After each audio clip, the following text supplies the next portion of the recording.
Paulo disse: já é hora de despertarmos do sono, porque a nossa salvação está agora mais perto de nós do que quando aceitamos a fé. Se há na terra um povo que pode tornar suas palavras do apóstolo, é que conhece o tempo, esse povo é o povo adventista.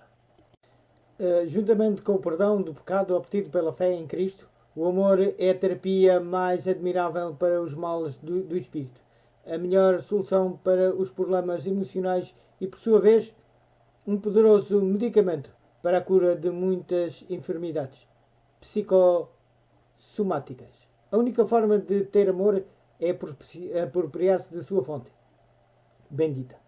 Cristo Jesus, por isto, o apóstolo Paulo aconselha, para que Cristo habite pela fé em vossos corações, a fim de, estando enraizados e fundados em amor, poderdes perfeitamente compreender o amor de Cristo. Quando Cristo faz sua entrada triunfal no coração e toma posse da vida, vivo não mais eu, mas Cristo vive a mim. O amor chega a ser motivação suprema. O amor de Cristo nos constrange. O amor é a essência e a maior súmula da lei. O supremo princípio guiador de uma vida convertida, semelhante à de Cristo. Sem amor não há cristianismo, pois o apóstolo diz: aquele que não ama não conhece a Deus, porque Deus é amor. Está em 1 João capítulo 4, versículo 8. És morno. Que nos diz aquele que conhece o nosso coração? Não és frio nem quente. Oxalá foras frio ou quente. Assim, porque és morno e não és frio nem quente, vomitar-te-ei da minha boca. Está em Apocalipse capítulo 3, versículo 15 e 16. É o povo do tempo do fim. Estamos a falar do povo de Laodiceia.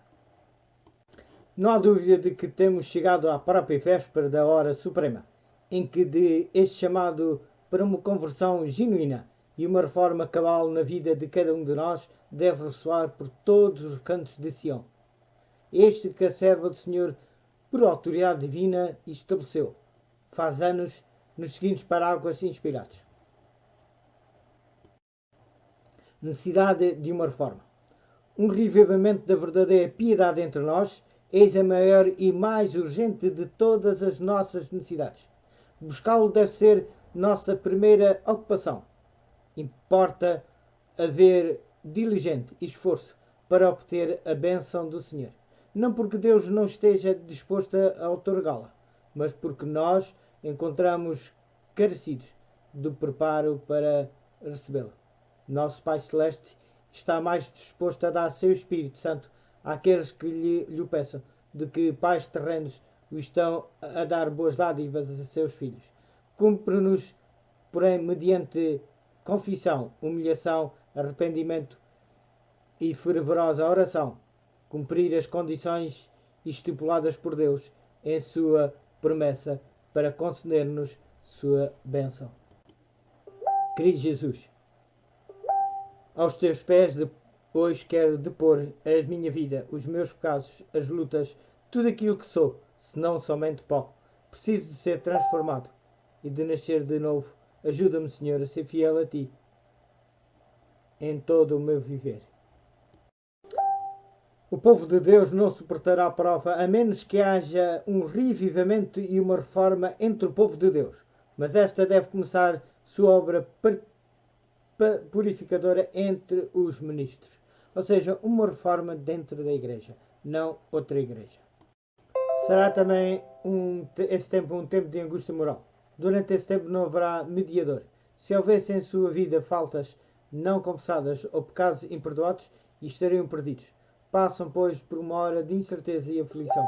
Por um momento parecem não estar seguros de que todos os seus pecados tenham sido apagados.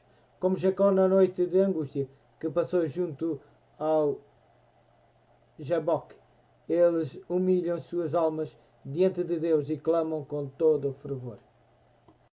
Os 4 anos de Apocalipse que estavam sustendo os ventos os soltarão de maneira que se desencadeariam furiosamente todas as paixões humanas e sobre os ímpios cairão as 7 últimas pragas. Será uma época de terrível agonia para o mundo, de açoites tais como nunca se presenciaram na terra. Não fosse o fato de serem essas pragas locais e não universais, o mundo inteiro ficaria despovoado. Contudo, os filhos de Deus não sejam afetados pelas pragas, para eles esta época será um tempo de angústia indizível, em duplo sentido. Será, em primeiro lugar, uma angústia material, com raiz na perseguição, despiedade de que serão objeto. Embora alguns tenham de perder sua liberdade e passem dias difíceis em celas e calabouços, a presença de Cristo e de seus anjos converterão esses lugares em mansões de luz. Muitos deles andarão fugitivos em lugares afastados, mas defendidos e assistidos pelos anjos de Deus. Como fator dos assuntos, porém, e em certa medida preparatório destes acontecimentos, ocorrerá dentro da Igreja de Deus um movimento de reformulação da vida, fruto em grande parte da pregação da mensagem da testemunha fiel. A chuva serôdia, a pregação intensiva e a terminação da obra, por outro lado, Deus deseja derramar sobre o seu povo a chuva serôdia do Espírito Santo, assim como a chuva temporã. Habilitou a Igreja Apostólica para proclamar as boas novas da salvação com sucesso por todas as partes do mundo. De então, este refrigerante e flúvio do poder divino permitirá que o povo de Deus, da atualidade, complete sua obra e alcance toda a nação, tribo, língua e povo. Este é o momento em que os filhos de Deus deverão preparar-se para sair das grandes cidades e em breve abandonar também as cidades pequenas. Depois que as 7 últimas pragas começarem a cair, quer dizer, depois de finalizar o tempo da graça, ou seja, durante o tempo de angústia, dar-se-ão os seguintes acontecimentos nesta cadeia. Primeiro ponto. A imagem da besta. O protestantismo apostatado procurará matar quantos não o adorem. Sairá um decreto de morte para os que observam o sábado, escusados que serão de inimigos da lei e da ordem e causadores de todas as calamidades que sacodem em terra as pragas. O decreto de morte terá uma data específica para o seu cumprimento. Quando for promulgado, os filhos de Deus sairão de todos os centros povoados, inclusive das pequenas cidades, e se refugiarão nos bosques, nos desertos, nos lugares escarpados, onde contarão com a especial proteção de Deus e a assistência dos anjos, os quais lhe proverão alimento. Será um tempo de verdadeira angústia, em que os fiéis clamarão a Deus de maneira incessante e com todo o fervor, solicitando libertação. Os poderes aliados na luta contra Deus, sua verdade e seu povo serão o dragão, a besta e o falso profeta. Apocalipse, capítulo 16, versículo 13. O dragão representa Satanás, neste caso particular, trabalhando por intermédio do espiritismo sob todas as suas formas, pagã, agindo nas modalidades do culto pagãos e de superstição cristã. Amalgamo-me com os cultos protestantes ou católicos por meio de milagres e na base da doutrina comum, da imortalidade da alma. Na base da doutrina comum da imortalidade da alma, científica sob o nome de parapsicologia e outras denominações. A besta é o papado e a Igreja Católica, e o falso profeta é o mesmo poder que é representado pela imagem da besta, isto é, pelo protestantismo apóstata confederado. Tanto o protestantismo como o papado atuarão em estreita vinculação com o Estado para impor leis de caráter religioso. Esta união de Igreja e Estado se estenderá por todo o mundo. Armagedon, o ato seguinte do drama milenar da luta entre o bem e o mal, é descrito precisamente sob a sexta praga. Ou seja, o Armagedon, o profeta viu sair da boca do dragão, o espiritismo, da boca da besta, o papado, e da boca do falso profeta, o protestantismo, apóstatas, 3 espíritos imundos, que são espíritos de demónios, os quais farão grandes sinais para enganar e irão aos reis de toda a terra para induzi-los à batalha final contra Deus, seu povo e sua verdade. Está em Apocalipse, capítulo 16, versículo 12 a 14.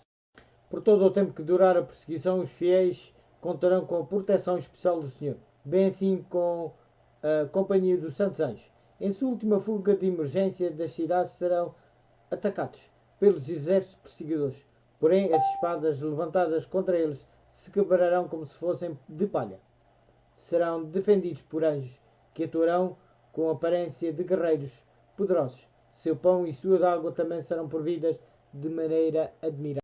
No tempo em que expirar o prazo e dever cumprir-se o decreto de morte ditado contra eles, o Senhor os livrará miraculosamente, paralisando os ímpios com tremenda comoções no céu e na terra, e com extraordinária desagradação dos elementos da natureza. Em meio da confusão e da ira, os atacantes começarão a lutar uns contra os outros, destruindo-se mutuamente. Ouça a voz de Deus e ocorre logo uma ressurreição especial, pouco antes de aparecer nos céus o majestoso sinal do Filho de Deus.